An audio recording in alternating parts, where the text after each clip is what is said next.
இந்த லேயர் திங்கிங்கை ஒரு விபத்து போல நாங்கள் பேச துவங்கி அது என்ன ரொம்ப அட்ராக்ட் பண்ணி நிறைய பேருடைய லைஃப்பை இம்பேக்ட் பண்ண தொடங்கி இருக்குது.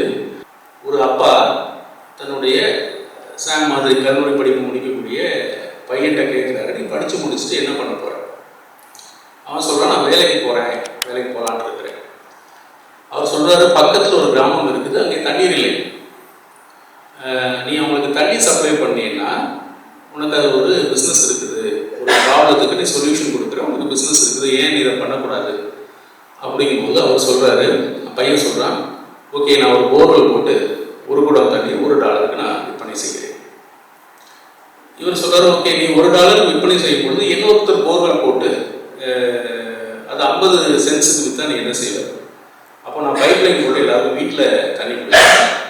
சரி, அது சின்ன கிராமம், அதுக்கு மேலே அடுத்தது எக்ஸ்பான்ஷனுக்கு என்ன செய்வேன் அப்படின்னா, நான் இப்போ ஒரு ஈகோ சிஸ்டத்தை அங்கே கிரியேட் பண்ணிட்டேன்.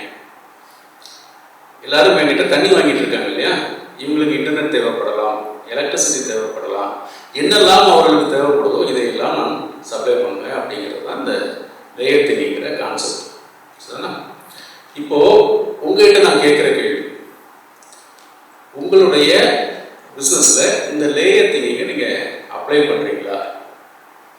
உங்கள்கிட்ட அப்செல்லிங்கான ப்ராடக்ட் இருக்குதா? கிராஸ் செல்லிங்கான